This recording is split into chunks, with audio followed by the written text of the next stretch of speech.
বিশ্বকাপের শুরুটা মোটেও ভালো হয়নি ব্রাজিলের। মরক্কোর বিপক্ষে 1-1 গোলে ড্র করেছে 5 বারের বিশ্ব চ্যাম্পিয়নরা। মাঠে কঠিন সময় পার করছে সেলেসাওরা। ঠিক এই সময় ব্রাজিল দলে দরকার নেইমারকে, কিন্তু পরের ম্যাচে হাইতির বিপক্ষে তাকে পাওয়া যাচ্ছে না। আক্ষেপ বাড়ছে, নেইমার ফিরছেন কবে সেই প্রশ্ন উঠছে। পায়ের মাংসপেশির চোট থেকে এখনো সেরে ওঠেননি নেইমার। তাই 34 বছর বয়সী এই তারকাকে ফিলাডেলফিয়াতে হাইতি ম্যাচেও পাচ্ছে না ব্রাজিল। ব্রাজিলিয়ান ফুটবল ফেডারেশন এক বিবৃতিতে লিখেছে, সেরে ওঠার শেষ পর্যায়েও নিউ জার্সিতেই থাকবেন নেইমার। দ্য রিজ হোটেল এবং কলম্বিয়া পার্কের ট্রেনিং সেন্টারে সুযোগ সুবিধা নিবে নেইমার।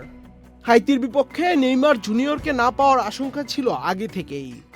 এক লাইটেই নিশ্চিন্তে চলে দিনের পর দিন। Walton emergency bulb, the best emergency bulb. Brazil দলের বিবৃতিতে সেই সংখ্যা এবার সত্যি হলো।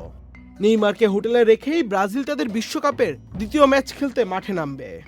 এমনকি গ্রুপ পর্বের শেষ ম্যাচেও ব্রাজিলের সর্বোচ্চ ৭৯ গোলের মালিককে না পাওয়ার সম্ভাবনাই সবচেয়ে বেশি।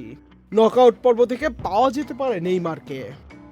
আগামী ২০ জুন বাংলাদেশ সময় সকাল ৬:৩০টায় ফিলাডেলফিয়াতে হবে ব্রাজিল হাইতি ম্যাচ।